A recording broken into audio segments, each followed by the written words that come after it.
Holidays nale, adu namma GT Holidays da.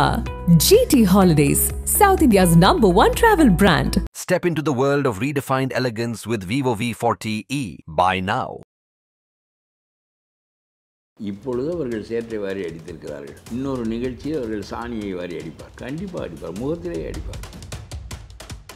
ஒரு பாலம் 3 மாதத்தில் அது உடைந்து போகுமானால் நான் சொல்கிறேன், அந்த இன்ஜினியரையும் நிறுத்தி வைத்து செருப்பால் அடிக்க வேண்டும்.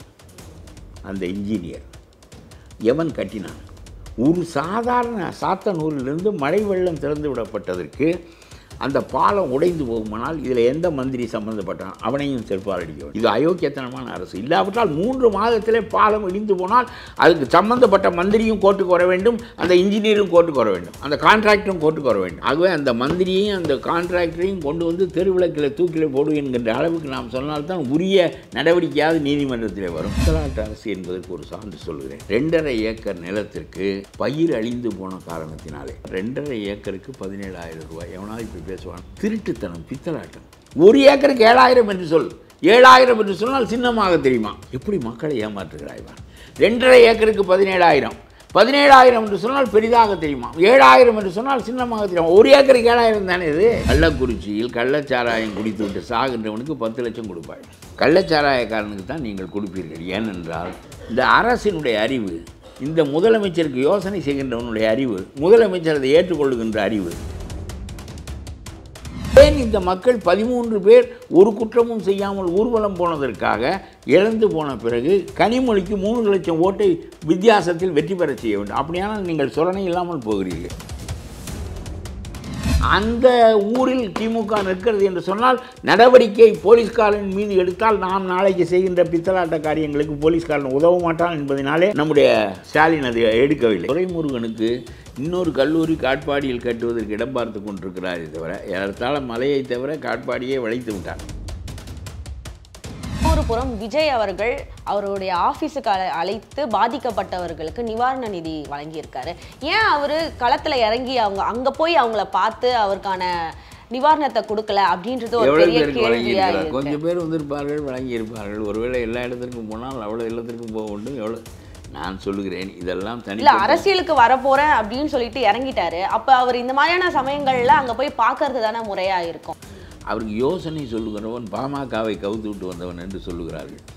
பாமகவில் அன்புமணியை முதலமைச்சராக்குகிறேன் என்று சொல்லி ஒரு பெருந்தொகை பேசி திட்டமெல்லாம் போட்டு கொடுத்து கடைசியில் அன்புமணிக்கு 4% வாக்கோடு கடையை மூடி விட்டு வந்தவர் இப்பொழுது விஜயினுடைய கடையை மூட வந்திருக்கிறார் என்று அவரை பற்றி சொல்லுகிறார்.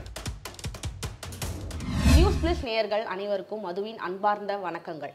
புயல் காரணமாக தமிழ்நாட்டில் பல்வேறு இடங்களில் வரலாறு காணாத அளவிற்கு மழைப்பொழிவு ரொம்பவே அதிகமாக இருந்துச்சு. அதுவும் குறிப்பாக திருவண்ணாமலை, விழுப்புரம் போன்ற மாவட்டங்களில் மழைப்பொழிவு ரொம்பவே அதிகமாக ஆகி வீடுகளுக்குள் தண்ணீர் புகுந்து அங்கு உள்ள மக்களுக்கு வாழ்வாதாரமே ஒரு பெரும் கேள்விக்குறியாக மாறியுள்ளது. குறிப்பாக விழுப்புரம் மாவட்டத்தில் உள்ள இருகவேல்பட்டு அப்படின்ற கிராமத்தில் மீட்பு பணியினர் யாருமே அங்கு உள்ள மக்களை பார்க்கவில்லை அப்படின்னு கூறி நேற்று சாலை மறியலில் அந்த ஊர் மக்கள்லாம் ஈடுபட்ட காட்சியை நம்ம பார்த்துருப்போம். அங்கே பேச்சுவார்த்தைக்காக வந்த அமைச்சர் பொன்முடியின் மீது அந்த ஊர் மக்கள் சேற்றை அடித்த சம்பவம் தற்போது அரசியல் வட்டாரத்தில் பெரும் பேசும் பொருளாக மாறியுள்ளது. அதை குறித்து தற்போது நம்மளோட உரையாட இருப்பவர் தமிழ்நாடு தன்னுரிமை கழக தலைவரும் முன்னாள் சட்டமன்ற உறுப்பினருமான பழக்கருப்பையா அவர்கள் இணைந்துள்ளார்கள். வாருங்கள் அவரோட விவாதிப்போம். சார் வணக்கம். புயலால் பாதிக்கப்பட்ட பகுதிகளெலாம் அமைச்சர் பொன்முடி நேற்று போய் ஆய்வு செய்தார். அப்போது இருங்கவேல்பட்டு அப்படின்ற கிராமத்தினர் அவர் மேலே சேற்றை வாரி அடைத்த சம்பவம் தமிழக அரசியல் வட்டாரத்தில் பெரும் பேசும் பொருளாக மாறியுள்ளது. நீங்கள் அந்த சம்பவத்தை எப்படி பார்க்குறீங்க? இது திமுக அரசின் மீது வீசப்பட்ட சேரா பார்க்குறீங்களா அல்லது அமைச்சர் மீது வீசப்பட்ட சேராக பார்க்குறீங்க? அமைச்சர் மீது வீசப்பட்டது தான் அது. திமுக அரசு, ஸ்டாலின் எல்லாரும் மீது வீசப்பட்ட சேரு தான் அது. இந்த அரசினுடைய கையாலாகா தன்மையை சுட்டி காட்டுகின்ற வண்ணமாக வீசப்பட்ட சேரு. ஒரு அமைச்சரை நாதஸ்வரம் வைத்து வரவேற்ற காலம் போய் இப்பொழுது சேற்றை வாரி அடிக்கின்ற காலம் வந்து விட்டது என்று சொன்னால் இந்த அமைச்சர்கள், இந்த ஆட்சியின் தன்மை, இவற்றை பற்றி மக்களுக்குள்ள கருத்து துல்லிதமாக வெளிப்படுகிறது என்பதுதான் பொருள். இன்னொன்று சொல்லுகின்றேன், இப்பொழுது அவர்கள் சேற்றை வாரி அடித்திருக்கிறார்கள். இன்னொரு நிகழ்ச்சியில் அவர்கள் சாணியை வாரி அடிப்பார்கள். கண்டிப்பாக அடிப்பார், முகத்திலே அடிப்பார்கள். மக்களுக்கு அந்த சினம் ஏற்பட வேண்டும். மழுமழுவென்று மழுங்கல்தனமாக இருக்கின்ற மக்கள் தங்களுக்குரிய எதையும் பெற மாட்டார்கள். ஆகவே இருவேல்பட்டு மக்கள் அவர்களுடைய முனைப்பான போக்குக்காக அவர்களை நான் பாராட்டுகிறேன். ஏனென்றால் மந்திரி அவர் உட்கார்ந்து கொண்டே பேசுகிறார். காரில் உட்கார்ந்து கொண்டே என்ன ஆனது என்ன என்று கேட்டால் இறங்கையா கீழே என்று இறங்க வைத்து போகின்ற போது சேற்றை வாரி அடித்திருக்கிறார்கள். என்ன காரணம்? அவ்வளவு பெரிய கோபம் வர வேண்டும் என்றால் அதற்கு ஒரு நியாயம் இருக்க வேண்டும். சாத்தனூர் அணை வெறும் 7 டிஎம்சி தான் கொள்ளும். பெரிய அணை இல்லை, ரொம்ப காமராஜ் காலத்தில் கட்டப்பட்ட ஒரு சிறிய அணைகளில் ஒன்று. அந்த அணைக்கு தண்ணீர் வறுத்து பயங்கர மழை பெய்கிறது. 50 சென்டிமீட்டர் 45-48 சென்டிமீட்டர் மழை வரையிலும் பெய்திருக்கிறது. இவ்வளவு 7-8 தான் சென்னையில் பெய்தது 8-9 தான் இருக்குது. அதனால தான் தண்ணீர் வடிந்து விட்டது. ஆகா தண்ணீர் ஓடிவிட்டதே, நாங்கள் எல்லாம் ஒழுங்கு 50 அங்கே பெய்த மழை இங்கே பெய்திருந்தால் சென்னை என்ன ஆயிருக்கும் என்று சொல்ல முடியாது. ஆகவே இந்த மழை திரும்பி அந்த புயல் போகின்ற போது கடலூரிலிருந்து பாண்டிச்சேரியிலிருந்து திருவண்ணாமலை வரை காஞ்சிபுரம் வரை அழித்து விட்டது. இதற்கு சாத்தனூர் அணையை திறந்தே ஆக வேண்டும். நான் சொல்லுகிறேன், எவ்வளவு அளவு பெய்கிறது உனக்கு கணக்கு தெரியும். இப்பொழுதெல்லாம் விஞ்ஞானம் மிகப்பெரிய அளவுக்கு வளர்ந்து விட்டது. எவ்வளவு சென்டிமீட்டர் மழை பெய்கிறது, எவ்வளவு பெய்யும் என்றே அவர்கள் சொல்லுகிறார்கள். அப்புறம் சாத்தனூருக்கு நீர் வறுத்து என்ன, ஒரு நொடிக்கு எவ்வளவு நீர் உள்ளே வரும், இந்த நீரை வெளியேற்றுவதற்கு எவ்வளவு நேரமாகும், இதையெல்லாம் முன்கூட்டியே கண்டறிந்து பொதுமக்களுக்கு முதல் நாள் பகல் வேளையில் தெளிவாக பெரும் வெள்ளம் வருகிறது, நீங்கள் வீடுகளில் பாதுகாப்பாக இருங்கள், வீடுகளில் மண் சுவர்களால் கட்டப்பட்ட வீடுகளாக இருந்தால் வீடுகளுக்குள் இல்லாமல் மண்டபங்களில் இருங்கள் என்றெல்லாம் தெளிவாக திரும்ப திரும்ப திரும்ப திரும்ப சொல்ல வேண்டும். மனித உயிர் அதைவிட விலை மதிப்பற்றது. அவர்களுடைய சொத்துக்கள் அழிகின்றன என்று சொன்னால் அவர்கள் வாழ்நாள் முழுவதும் சேர்த்த சொத்துக்கள் அவை. இத்தகைய தன்மை இந்த அரசிடம் இல்லை. இரவு 2:30 மணிக்கு இவர்கள் தண்ணீரை திறந்து விட்டிருக்கிறார்கள். நீ என்ன 1:30 மணிக்கு தம் கடித்தாயா, 12 மணிக்கு தம் கடித்தாயா? மக்கள் தூங்கிய பிறகு முதல் நாள் முழுவதும் இந்த தண்ணீர் வருத்தையும் சாத்தனூருடைய கொள்ளளவையும் கணக்கில் வைத்து திறந்து விட்டே ஆக வேண்டும். அந்த தண்ணீரை தேக்கி வைக்க வேண்டிய நீர் அது, ஆனால் அளவுக்கு மிஞ்சினால் திறந்து விட வேண்டும். இதை மக்களுக்கு திரும்ப திரும்ப எடுத்து சொல்லி இந்த இருவேல்பட்டு சாத்தனூர் அணையிலிருந்து 25 கிலோமீட்டர் தூரத்தில் இருக்கிறது, ரொம்ப நெருக்கமாக இருக்கிறது.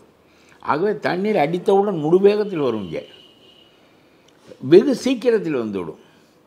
தென்பெண்ணை ஆற்றில் திறக்கிறார்கள். தென்பெண்ணை ஆற்றில் 25 கிலோமீட்டர் இன்னும் 15 கிலோமீட்டர் இருக்கிற ஊர்களிலெல்லாம் அவர்களை எச்சரித்து திரும்ப திரும்ப ஒரு நாள் முழுவதும் எச்சரி. சும்மா ஒரு தமுக்கு அடித்து வீட்டுக்குள்ள படுத்து தூங்குகிற போது தமுக்கு அடித்தேன், நான் நோட்டீஸ் கொடுத்தேன். யாருக்கு கொடுத்தாய்? அதாவது உங்களுடைய அரசின் லட்சணம் அது. இந்த துரைமுருகனுக்கு இன்னொரு கல்லூரி காட்பாடியில் கட்டுவதற்கு இடம் பார்த்து கொண்டிருக்கிறாரே தவிர, ஏறத்தாழ மலையை தவிர காட்பாடியே வளைத்து விட்டார். அதுபோக இன்னொரு கல்லூரி கட்டுவதற்கு இடம் பார்க்கிறாரே தவிர அவருக்கு இருவேல்பட்டை பற்றியெல்லாம் ஒன்றும் கவலை இல்லை. இவருடைய மாவட்டமாகவே இந்த பொன்முடி அங்கே வந்து சேர்ந்தார். நான் கேட்கிறேன், இந்த பொன்முடி 3 ஆண்டு சிறை தண்டனை பெற்றவர். பாவம் அந்த அம்மா, அவர்களுக்கு ஒரு தப்பும் தெரியாது, ஒரு பணமும் தெரியாது, ஒரு சொத்தும் தெரியாது. எல்லாவற்றையும் அந்த அம்மா வாங்கி வைத்து அந்த அம்மாவையும் 3 ஆண்டு சிறை தண்டனைக்கு உள்ளாக்கி விட்டார். வெளியே வருவார்கள் என்பதற்கான நம்பிக்கை இல்லை, கொஞ்ச காலம் நிறுத்தி வைத்திருக்கார்கள். இந்த அரசு ஒரு மானங்கட்ட அரசு. அதனாலே சிறை தண்டனை பெற்ற பிறகும் கூட, முதலில் சொன்னால் மெய்ப்பிக்கப்படவில்லை என்று சொல்வார்கள், மெய்ப்பிக்கப்பட்டு தண்டனை வழங்கப்பட்ட பிறகு இதை போய் கொஞ்ச காலத்துக்கு சுப்ரீம் கோர்ட்டில் நிறுத்தி வைத்திருக்கார்கள். நம்முடைய நாட்டில் எதையும் சீக்கிரம் நிறைவேற்ற மாட்டார்கள். எல்லாம் நிறுத்தி வைத்து செந்தில் பாலாஜி கணக்கை 10 வருஷத்துக்கு வழக்கை நடத்தி பிறகு ஜட்ஜி மாறி போய்விடுவார், இறந்து போய்விடுவார், இல்லாவிட்டால் வாதி இறந்து போய்விடுவான். இப்படித்தான் நம்முடைய நாட்டு வழக்குகள் நடக்கும். நம்முடைய நாடு துல்லிதமான நீதி அமைப்புடைய நாடு என்றெல்லாம் சொல்ல முடியாது. சட்ட அமைப்பு வேறு, நீதி அமைப்பு வேறு. இந்த சட்டங்கள் எல்லாவற்றையும் நிறுத்தி ஒருவனும் ஒரு 4 மந்திரி தான் இதிலும் தண்டிக்கப்பட்டிருப்பார்கள். 4000 மந்திரிகள் குற்றம் சாட்டப்பட்ட நிலைமையில் இருக்கிறார்கள். 40,000 மந்திரிகள் தப்பித்து விட்டார்கள். ஒரு பேச்சுக்கு சொல்லுகிறேன், 40,000. ஆகவே இது ஒரு நீதி கெட்ட நாடு இது. இவர் உடனே மந்திரியாக்கப்படுகிறார். 3 ஆண்டு தண்டனை பெற்றவர் நிறுத்தி வைத்து விட்டு வந்தவுடன் மந்திரியாக்கப்படுகிறார். இவர் மீது மக்களுக்கு இன்னும் பல வழக்குகள் இருக்கின்றன. இவர் போகிறார், சாணி அடிக்கிறார்கள். அவர் சொல்லுகிறார், சாணி அடித்ததை பற்றி அவரே சொல்லுகிறார். சாணி அடிக்கிறார்கள், நாங்கள் என்ன அப்படி இப்படி என்று அவர் சொல்லுகிறார். இவர் தான் எப்போ பார்த்தாலும் நீங்கள்லாம் ஓசி பஸ்ஸில் தானே போறீங்க, நாங்கள் தானே கொடுத்தோம் இந்த பயணத்தை என்று பேசுகிறவர். என்ன ஓசி? அது மக்கள் சொத்து. என்ன ஓசி? உனக்குத்தான் ஓசி. நீ ஊரில் இருக்கிறவனையெல்லாம் கொள்ளையடித்தாயே, நீ தான் தகுதிக்கு மேல், சம்பளத்திற்கு மேல், வாழ்க்கை முறைக்கு மேல் அடித்து வைத்திருக்கிறாயே தவிர அவனுக்கு உரியது தானே. அவன் வரி கட்டுகிறான், அவன் இந்த நாட்டிலே வாழ்கிறான், அவன் இந்த நாட்டு குடிமகன், அவன் உரியதை பெறுவதற்கு கடமைப்பட்டிருக்கிறான். ஓசி பஸ்ஸில் போகிறான் என்று இந்த ஆள் பேசுகிறார். இவரெல்லாம் வாத்தியாராக இருந்திருக்கிறார். இவரிடம் படித்து எவன் தேடி இருப்பான் என்று எனக்கு ஐயமாக இருக்கிறது. ஆகவே இவர் மீது சேற்றை அடித்தது ரொம்ப நியாயம். என்ன, மக்கள் தங்களுடைய சினங்களை ஒரு மந்திரி மீது சேறு அடிக்கிற அளவுக்கு மக்கள் வந்து விட்டார்கள் என்றால் மந்திரியை பற்றிய மரியாதையே போய்விட்டார். முன்பெல்லாம் அப்படி செய்ய மாட்டார். ஒரு மந்திரி வருகிறார் என்றால் கக்கன் வருவார், காமராஜ். ஆட்சி அந்த அளவுக்கு நடக்கும். ஆட்சி அளவுக்கு இந்த ஆட்சியின் தன்மையை அது காட்டுகிறது என்று தான் நான் சொல்கிறேன். ஆகவே நீ சாணி அடிக்கிற காலம் கண்டிப்பாக வரும் என்பதுதான் என்னுடைய கருத்து. அதுவும் அந்த மக்களுடைய குற்றச்சாட்டு, முக்கியமான குற்றச்சாட்டு என்னன்னா, தண்ணி வந்துருச்சு ஆனா மீட்பு பணிக்கு கூட யாருமே வரல அப்படின்றது அவங்களோட முதன்மையான இதுவா இருக்கு. ஆனா மீட்பு பணி கூட வரலன்னா அப்போ மக்கள் மீதான ஒரு இதுவே போயிடுச்சா அரசுக்கு? அணைக்கட்டை திறந்து விட்டால் அதனுடைய வேகத்தை எல்லாம் அது காட்டி விட்டு தான் போகும். அது இயற்கை. என்ன, ஆகவே நீ மீட்பு பணி என்ன அடித்து கொண்டு ஏராளமான வீடுகள் மண் வீடுகள் அழிக்கப்பட்டு விட்டன, மற்ற வீடுகள் சிதைந்து போயிருக்கின்றன, மக்களுடைய பயிர் நிலங்கள் பாழாகிவிட்டன. எந்த தண்ணீருக்காக தவம் இருந்தார்களோ அந்த தண்ணீரே இவருடைய பயிர் நிலங்களை அழித்து விட்டது. நான் இன்னொன்று சொல்லுகிறேன். தண்டராம்பட்டு அங்கே ஒரு பாலம். நம்ம ஏவா வேலுவுக்கு தண்டராம்பட்டு வேலு என்று பெயர். ஏவா வேலுவுக்கு தண்டராம்பட்டு அவருடைய சொந்த ஊர். தண்டராம்பட்டு வேலு ஒரு கண்டக்டராக இருந்து மந்திரியாக ஆகி வாழ்நாளில் அடைய முடியாத செல்வத்தை அடைந்தவர். ஒரு நவாபுவை போல வாழ்கின்றவர். இருக்கட்டும், எல்லாரும் செய்கிறார்கள், இவர் மட்டுமா செய்தார்? செய்யாத மந்திரி ஒருவன் இருக்கிறானா? பிறந்திருக்கிறானா? என்ன, ஒருவன் கிடையாது. அதனாலே அது ஒரு பக்கம் இருக்கட்டும். இந்த தண்டராம்பட்டு வேலுவினுடைய ஊரில் ஒரு பாலம் இருக்கிறது.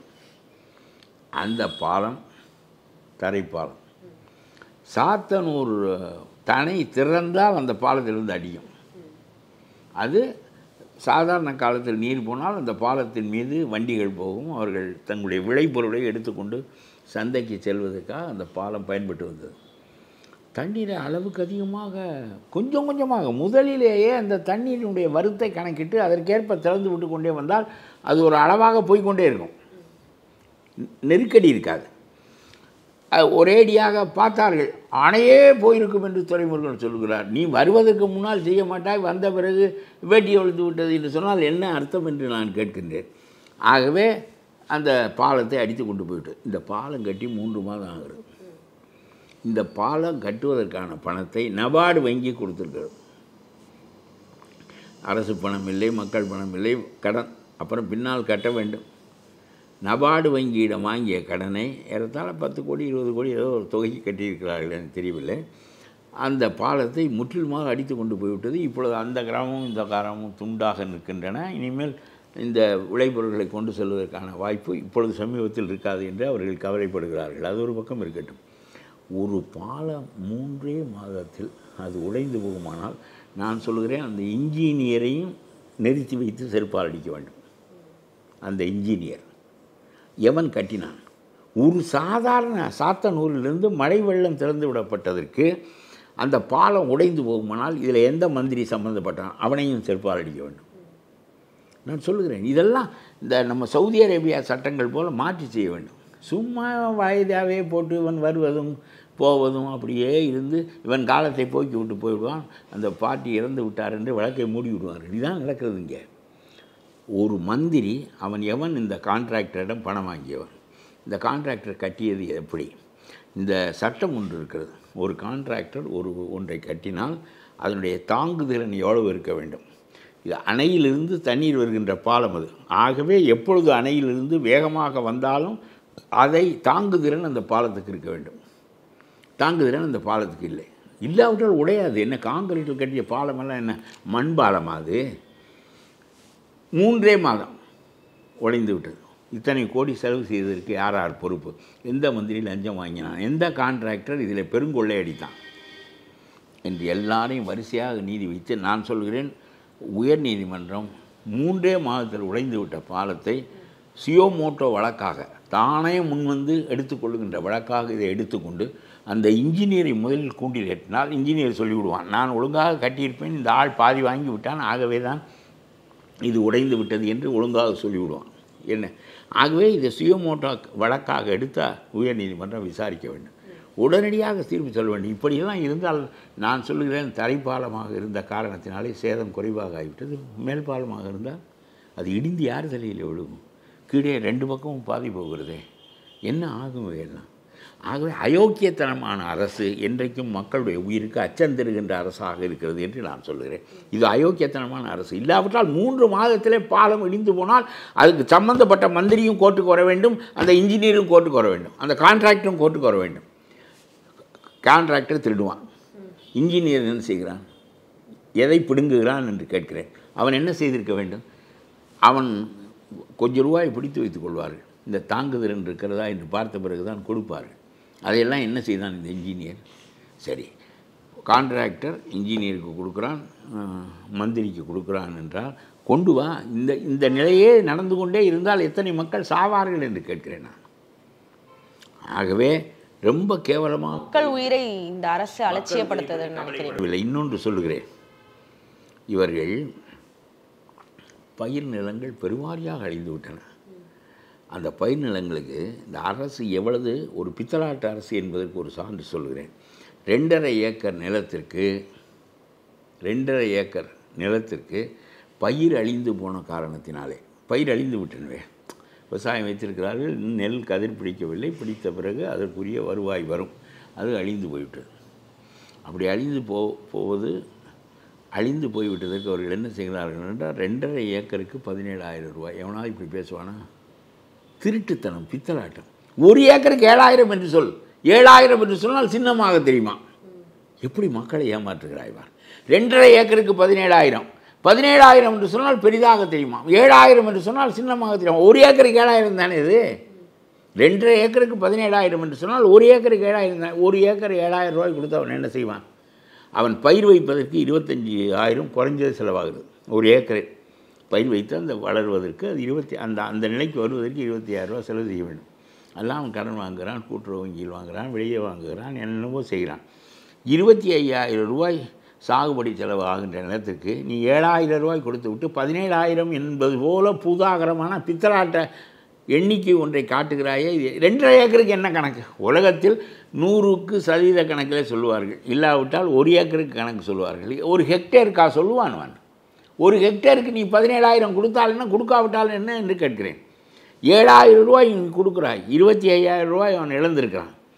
ஆனால் நீ யாருக்கு கொடுப்பாய் என்றால், கள்ளக்குறிச்சியில் கள்ளச்சாராயம் குடித்து விட்டு சாகின்றவனுக்கு 10 லட்சம் கொடுப்பாய், உண்மையாக அடிபடி சாகிறவனுக்கு 5 லட்சம் 2 லட்சம் கொடுப்பாய்.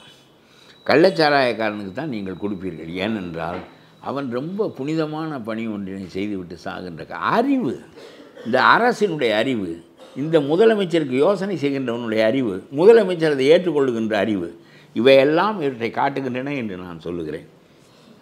ஆகவே இந்த வெள்ளம் சென்னையை விட்டு விட்டது, ஒரு நாள் வெள்ளத்தோடு விட்டு விட்டது. 7-8 சென்டிமீட்டர் ஓடிவிட்டது தண்ணீர், அவ்வளோதான். அப்புறம் போட்டு பிரட்டி எடுத்து விட்டது. இந்த சாத்தனூர் டேமை திறந்து பாலங்களும் எல்லாவற்றையும் போக்கி விட்டார்கள். மக்கள் பெருவாரியாக இழந்திருக்கிறார்கள். கிராம மக்கள், அவர்கள் ஒன்றும் பெரிய கார்ப்பரேட் நிறுவனங்கள் அல்ல, சாதாரண வாழ்க்கையை வாழ்கிறவர்கள், உழைத்து பிழைக்கிறவர்கள். ஆகவே அவர்களுக்கு இத்தகைய கொடுமை இழந்திருக்கிறது. ஆனால் ஒழுங்காக சாகுபடி நிலங்களுக்கு பணம் கொடுக்க மாட்டாய். அப்புறம் 2,000 ரூபாய் கொடுப்பாராம். சென்னையில் 6,000 என்னவோ கொடுத்தார். எவ்வளோ கொடுத்தாரு? 6,000. சென்னையில் வெள்ளத்தால் பாதிக்கப்பட்டால் அது வேறு இடத்துலேருந்து வர்ற வெள்ளம், இது வேறு இடத்துலேருந்து வர்ற வெள்ளம், எல்லாம் வானத்திலிருந்து தானே வருகிறது. இவர்களுக்கு 2,000. இது ஒரு அரசு. இதையெல்லாம் பற்றி இது ஒரு புறம் இருக்க, இன்னொரு புறம் விஜய் அவர்கள் அவருடைய ஆஃபீஸுக்கு அழைத்து பாதிக்கப்பட்டவர்களுக்கு நிவாரண நிதி வழங்கியிருக்காரு. ஏன் அவர் களத்தில் இறங்கி அங்கே போய் அவங்கள பார்த்து அவருக்கான நிவாரணத்தை கொடுக்கல அப்படின்றது ஒரு பெரிய கேள்வியா? கொஞ்சம் பேர் வந்திருப்பார்கள், வழங்கியிருப்பார்கள். ஒருவேளை எல்லா இடத்திற்கும் போனால் அவ்வளோ இல்லத்திற்கும் போக வேண்டும். நான் சொல்லுகிறேன், இதெல்லாம் அரசியலுக்கு வரப்போறேன் அப்படின்னு சொல்லிட்டு இறங்கிட்டாரு. அப்ப அவர் இந்த மாதிரியான சமயங்கள்ல அங்க போய் பார்க்கறது தானே முறையா இருக்கும். உண்மைதான். மக்களை போய் துயரப்படுகின்ற இடத்தில் பார்த்தால் தான் மக்களுடைய துயரம் தெரியும், அழிவின் தன்மை தெரியும். இப்போ நம்ம போய் பார்க்கலாம், அதுக்கு ஒரு பலனும் இல்லை. நான் போய் சும்மா சுற்றி பார்த்து விட்டு சுற்றுலா போனது மாதிரி பார்த்து விட்டு வரலாமே தவிர என்னால் அவர்களுக்கு ஒரு பயனும் ஆகாது. ஒரு பேச்சுக்கு சொல்கிறேன், பொது வாழ்க்கையில் இருக்கின்றவர்களில் தகுதி வாய்ந்தவர்கள், மக்களால் எதிர்பார்க்கப்படுகின்றவர்கள், அதிகாரத்தில் இருக்கின்றவர்கள், எதிர்க்கட்சியாக இருக்கின்றவர்கள், எதிர்க்கட்சியை ஒரு அழுத்தம் கொடுப்பதற்காக போய் பார்ப்போம், மற்றவர்களும் பார்க்கணும். அங்கே போய் பார்த்தால்தான் அழிவின் தன்மை தெரியும், இயற்கையின் கோரத்தாண்டவும் புரியும். அதிலே ஒரு அடக்கம் இருக்கும். சரி, போனோம், 10 மக்களை பார்த்தோம், ஆறுதல் சொன்னோம், அவர்களுக்கும் அவர் வந்தார் என்கின்ற ஒரு ஆறுதல் ஏற்படும். அவர்களுக்கு வேண்டியதை ஓரளவு கொடுத்துட்டு வரலாம். ஒரு தனி மனிதன் அவன் எவ்வளவு கோடி பணம் சம்பாதிக்கின்றவனாக இருந்தாலும், அம்பானி அதானியை விடுங்கள், அவர்கள் வேண்டுமானால் முழுமையாக இறங்கி அவர்கள் ஒரு 1000 கோடி 10,000 கோடியை செலவழித்தால் ஒன்றும் ஆகிவிடாது. அவர்களுக்கு 5 லட்சம் கோடி பணம் இருக்கிறது. இவரை போன்றவர்களும் நல்ல சம்பாதிக்கின்றவர்கள் தான். இவர்கள் ஓரளவு கொடுக்கலாம். வருகின்றவனுக்கு கொடுப்பது என்றால் அழுகின்ற பிள்ளைக்கு பால் கொடுப்பது போல, நாம் போய் அங்கே களத்தில் இறங்கி எல்லாவற்றையும் பார்த்து விட்டு எல்லா மக்களுக்கும் செய்வது என்பது ஒரு பெரிய நம்பிக்கையை வளர்த்திருக்கும். அவருக்கு யோசனை சொல்லுகிறவன் பாமகவை கவுத்து விட்டு வந்தவன் என்று சொல்லுகிறார்கள்.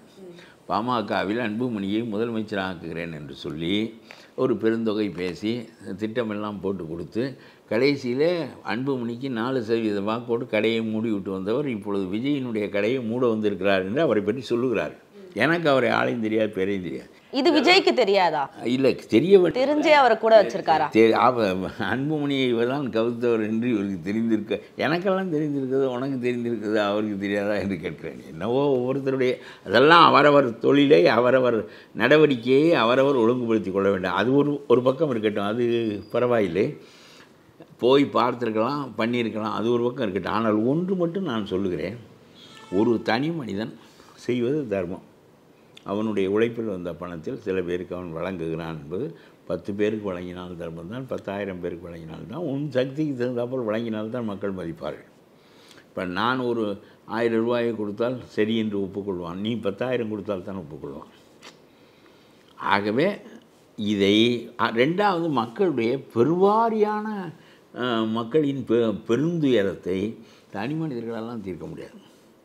அதில் நானும் I have a role in it என்று சொல்லி ஒரு பெருமையாக மக்களிடம் காட்டிக்கொள்வதற்கு தான் அது உதவுமே தவிர, என்னுடைய கருத்து, தூத்துக்குடி துப்பாக்கி சூட்டுக்கு போனார், துப்பாக்கி சூட்டால் உயிரிழந்த மக்களுக்கு அவர் ஏதோ ஒரு தொகை கொடுத்து விட்டு வந்தார். ஆனால் இவர் ஒரு அரசியல்வாதியாக என்ன செய்ய வேண்டும் என்று நான் சொல்வேன் என்றால், இந்த 13 பேரையும் சுட்ட போலீஸ்காரன் அவன் அநியாயத்திற்கு சுட்டான். அவன் அந்த கார்ப்பரேட் முதலாளியினுடைய கைக்கூலி. அவன் இந்த போலீஸ்காரன் சுட்டவன் இருக்கிறானே 13 பேரையும், அவன் கார்ப்பரேட்டினுடைய கைக்கூலி. அதனாலே எடப்பாடி உத்தரவு போடாமலே டிவியை பார்த்து கொண்டிருக்கா இவன் சுட்டு விட்டான். அது அந்த அரசு எவ்வளவு வலிமையாக இருந்தது என்பதெல்லாம் ஒரு பக்கம் இருக்கட்டும். ஆனால் அதே சமயத்தில் இவன் சுட்டு விட்டு வந்து விட்டான். இவர் கொஞ்சம் பணத்தை கொடுப்பது ஆறுதல்.